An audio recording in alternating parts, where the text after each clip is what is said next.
Bom dia pessoal, espero que estejam todos bem. Estamos retornando aqui para falar novamente de números inteiros. Eu vou tentar colocar de forma mais resumida porque não é muito simples estar fazendo as anotações aqui no quadro, né, usando esses recursos aí tecnológicos. Mas eu colocarei vídeos aí de apoio, né, falando do mesmo tema e de cada tópico que for comentado aqui. Tá? Caso vocês tenham dúvida, postem sempre no mural da sala de vocês e a gente vai dando continuidade aí à aula. Vou tentar acelerar um pouco mais o conteúdo, creio que surgirão sim dificuldades, mas acredito também que se vocês seguirem os caminhos que a gente for indicando em relação a videoaulas, materiais de apoio, você vai conseguir obter bons resultados, tá? Então, conjunto dos números inteiros. Nós já vimos em aulas anteriores que ele é representado pela letra Z, normalmente tem um tracinho do lado aqui só para estilizar essa letra e representar aí algo diferente, né, mas é uma letra Z. Aí você abre uma chave e começa aí pelos números negativos. Tem uma reticências aqui no começo que indica que ele é infinito para o lado esquerdo. Então, por exemplo, eu vou começar aqui pelo menos 3, mas poderia ser qualquer outro valor, tá? Então, menos 3, que é um número negativo. Aí na sequência vem o menos 2, menos 1 e o 0. Então até aqui eu coloquei números negativos e o 0 ele é neutro, ele não é nem positivo nem negativo. Aí na sequência vem os positivos, que pode ter o sinal de mais na frente deles ou não, tá? Se colocar apenas 2 aqui também está correto. E ele também é um conjunto infinito, tá? Então isso aqui vai continuar, né? Como vocês já conheciam aí os números naturais, eles são infinitos, então a parte positiva aqui também é infinita, tá? Termina com a reticências, fecha a chave e aí está feito o nosso conjunto dos números inteiros. Vimos também que eu posso usar uma reta para poder representar esse conjunto numérico.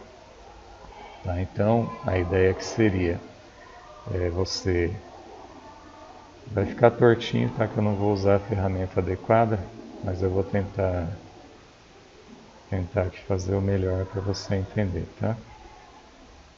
Então, suponha aí que seja uma reta isso aqui. Aqui você tem o 0. Para o lado direito você tem os números positivos, mais 1, mais 2, mais 3 e aí por diante. O que me indica que isso aqui é um conjunto, uma representação infinita? Eu coloco uma setinha indicando para a direita aqui. O mesmo vale para o lado esquerdo. Eu vou ter aqui o menos 1, o menos 2, o menos 3 e como é infinito para o lado esquerdo também, vai uma setinha para cá. Tá? Então é uma outra maneira aí de você representar o conjunto dos números inteiros. Aí nós temos as situações onde utilizamos esses números, já foi comentado em outros momentos, que seria, por exemplo, você pode ver lá pelo livro didático, página 10, ele dá um exemplo de um iceberg, que ele tem uma parte que fica encoberta, né, na água, submersa, e a outra parte que está acima do nível do mar. Então você estabelece ali uma linha que seria a linha do nível do mar, a parte que está para cima do mar você faz a medição com números positivos e a parte que está submersa ela é representada por números negativos. Tá? Então se eu colocar uma escala aqui na lateral, que seria equivalente a essa reta numérica, eu teria o 0 aqui que é o nível do mar, aí para cima eu tenho os valores positivos e para baixo eu tenho valores negativos. Tá? Essa é uma situação aqui que é a do iceberg que você vai ver lá no livro didático. Difícil escrever aqui, né? Iceberg. Tá? Você tem uma outra que foi citada também, de um elevador. Né? Você tem, logicamente que não é todo prédio que ocorre isso, mas tem situações onde você tem terrenos acidentados, né? Ou seja, ele é um terreno em aclive, então você escrevi errado na elevação. Estou escrevendo e falando e vai errar mesmo. Opa, volta.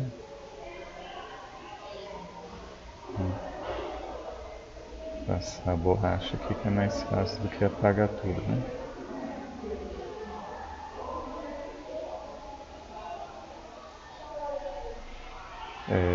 Você tem situações de terreno que ele favorece até a construção de prédios que têm andares para baixo do nível da terra. Tá? Elevador. Então você chega lá no prédio, você está, por exemplo, no nível da rua aqui, tá? E aí vamos supor que a rua que passa próxima a esse prédio, ela faz mais ou menos essa inclinação aqui. Aí o prédio foi feito, o que, que eles aproveitam aqui para fazer? Eles deixam andares para baixo do solo, tá? Às vezes com garagem ou com andares mesmo.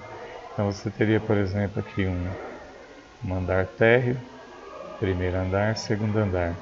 E aí para baixo ainda cabe, às vezes, alguns andares. Por exemplo, aqui dá uns 3 andares. Tá? Então, esse nível aqui da rua, como sempre, é o zero. Tem elevadores que vai estar sinalizado como um T de térreo. Tá? E aí você teria aqui valores positivos no elevador, marcando andares acima do nível da terra, né? Chão. Aí aqui segundo andar. E o mesmo vale para baixo, né? -1, ou primeiro subsolo, -2, -3, e por aí vai. Tá? É outra situação. E uma outra bem comum também é no nosso extrato bancário. Né? Você tem lá seu pai que tem uma conta em banco, né? Ele vai de vez em quando dar uma olhada como é que estão as finanças. Geralmente os bancos agora com a tecnologia, eles têm várias maneiras de indicar, cada banco vai ter... Isso, eu vi errado de novo. Cada banco vai ter aí a forma de representar, mas na prática, então, extrato bancário.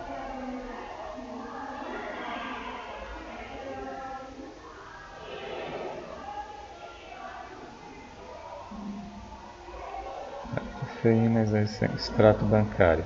Tá? Então você vai lá no seu, normalmente você vai ver isso no aplicativo de celular, né?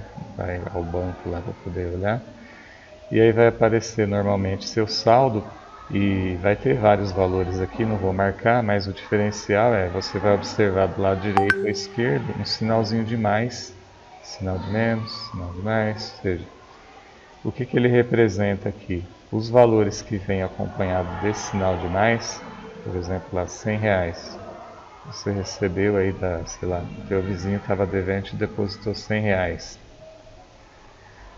Conta de luz, debitou da sua conta, então vai ter um sinalzinho de menos do lado.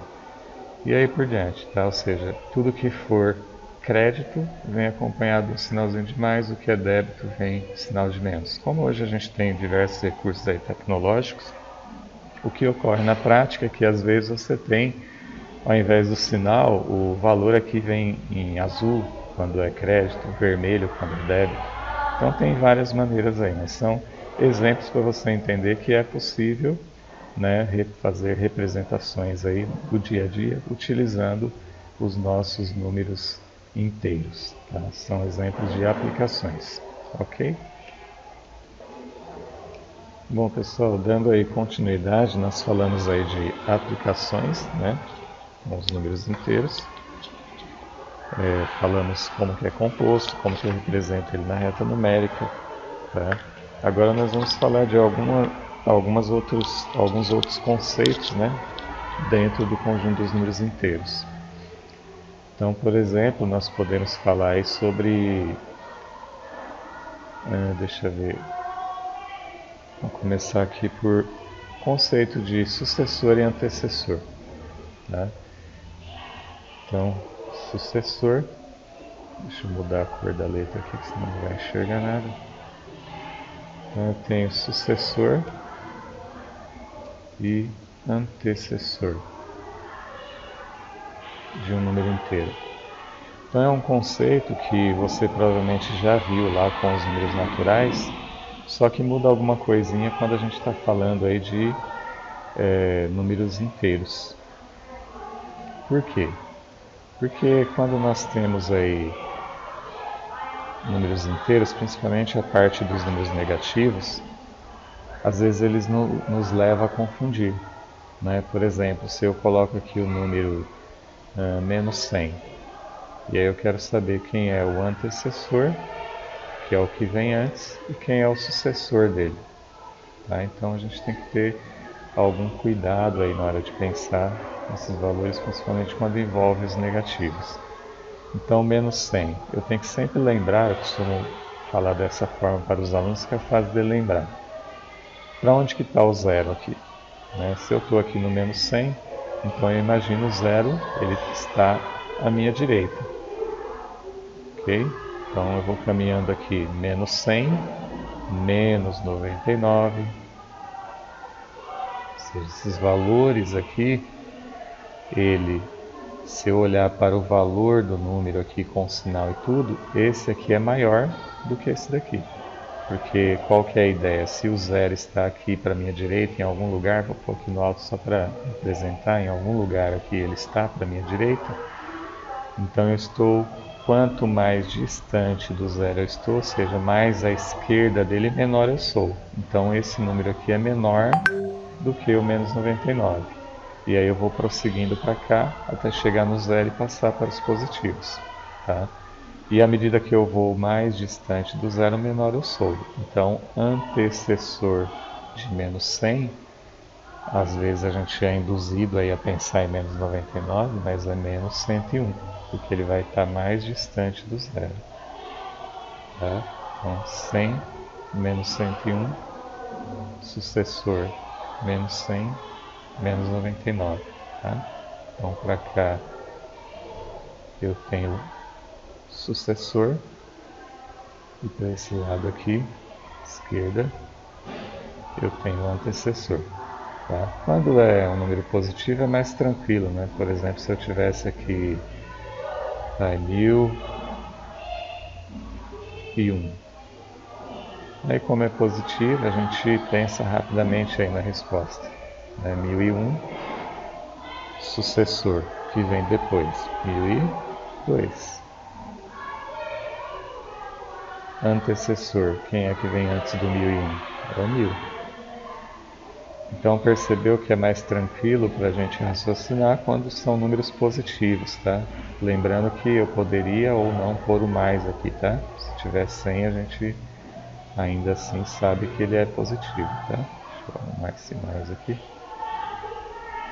Tá bom? Então essa aí é a ideia de números, conceito de sucessor e antecessor. Tá? Caso você tenha alguma dúvida, você pode postar lá no mural e a gente vai, quanto antes, te dar uma orientação. Tá? Então, os positivos aqui, conceito de sucessor e antecessor.